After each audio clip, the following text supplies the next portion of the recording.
Hi, Adya. Hi. My name is Edward. Good to see you again, Ed. Good to see you.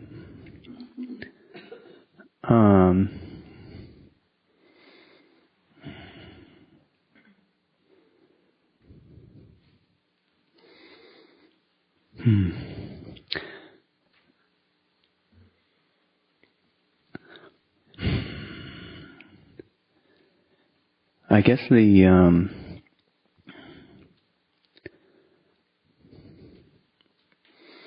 what I was going to say, and I don't know why I'll say it because I'm not sure what to say anymore, Okay.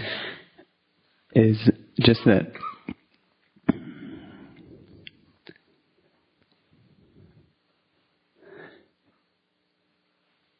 I'm still trying to get there. And even though that's the whole problem, right? Yeah, even though there's no there. Yeah. And the sort of the dissatisfaction with being the egoic consciousness has the incredible world of dissatisfaction. That's what it is. Yes. Yes, it is a world of dissatisfaction. And it's amazingly durable to me. And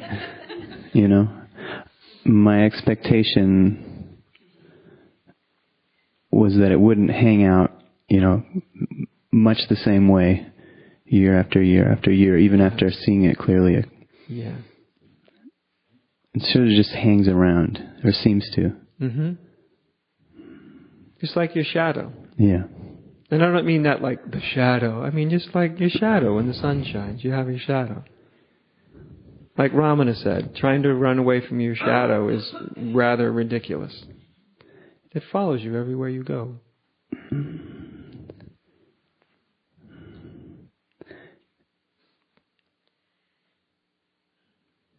It feels like something needs to be shocked, It feels like there's like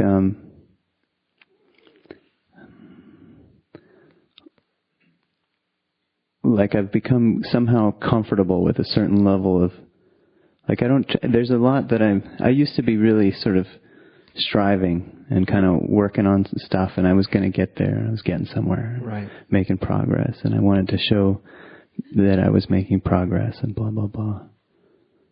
But it's like there's different parts of me that have collapsed. They're pretty well collapsed. But I've managed to live in this sort of the egoic consciousness, where it's just to see the seeker is the last thing to collapse. Yeah, it's the just aspect of egoic consciousness.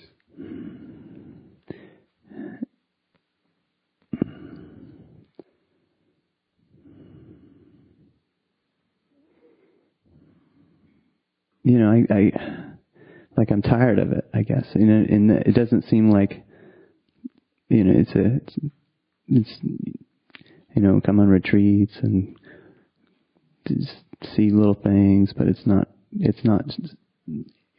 cutting something off. It's not cutting the core.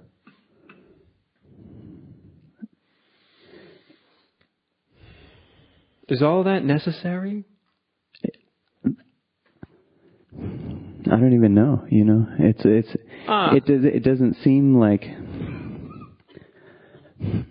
I think the sense that I have is, well, if I knew what to do, I would have done it. Of course, you would have done it. Right. Yeah. Yeah. And that's the whole problem, is the idea that I can do something. Right. Because there's just this. It's like there's a sort of a scene. It's like I'm seeing that dilemma, but it's like I'm sort of seeing it through half closed eyes. And that's what's, like, I'm not letting it shock me. I'm not letting the absolute sort of untenability of the whole. Well, I would open your eyes and see the absolute untenability of the situation. The absolute hopelessness of the situation. I mean, what could be more ludicrous than seeking for what you are? Right. Or looking for reality. Having done it myself, I understand the ludicrousness of it. what really cuts somebody, like what really, it's almost like, you want to know the truth usually?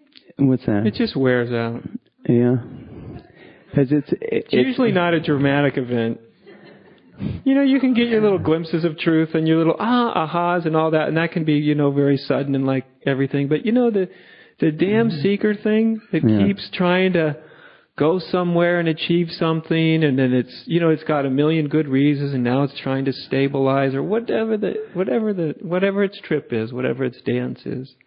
Yeah. We just keep falling for it. We keep thinking there's a place I need to get to where all this ends. Right, and the irony of the situation is obviously that I can tell I'm running like mad from the present, right? Yeah. That's the only game that's going on, is that I'm trying to not be here. Mm-hmm. And not succeeding. No. I mean, it's such utter bullshit through and through, right? There you go. Yeah. And it's like, but it seems so, the word durable keeps coming Your up. mind is trying to do this. Yeah. Your mind is trying to do this. Just your mind. And it's not even your mind because you can't stop it from doing what it's doing. You notice? Yeah. Your mind really isn't yours at all. You can't, if it was, you just turn it off like a light switch. Mm-hmm. Yeah. Do you know? It doesn't work that way, does it? Apparently. So it's your mind that's doing it. You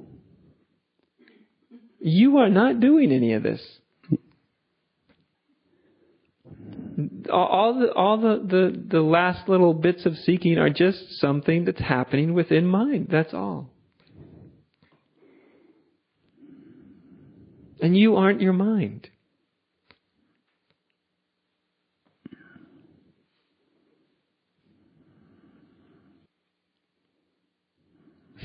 You see, we look for something extraordinary, right? I mean, I don't even know what I might be looking for. I know, but this is it. Hit me.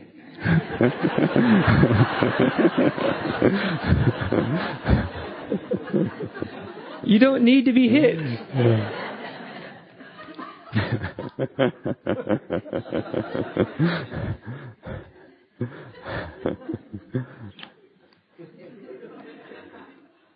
You are already the only place you can ever end up. That's why you keep ending up back where? Here. Yeah. Here. But always. You think you take a trip away from here at times, but actually, no. It's just a kind of an imaginary trip here, but you always end up here. Right. Right? And we think of truth, reality, enlightenment as an abstraction. I don't even know what,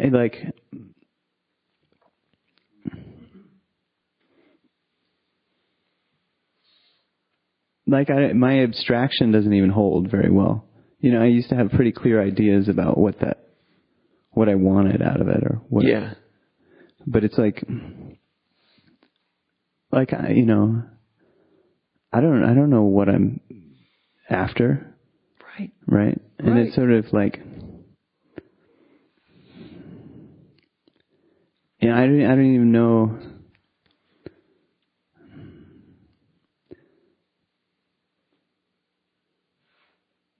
You are life seeking to know itself.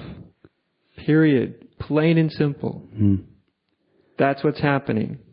We personalize it and confuse ourselves with it. Right.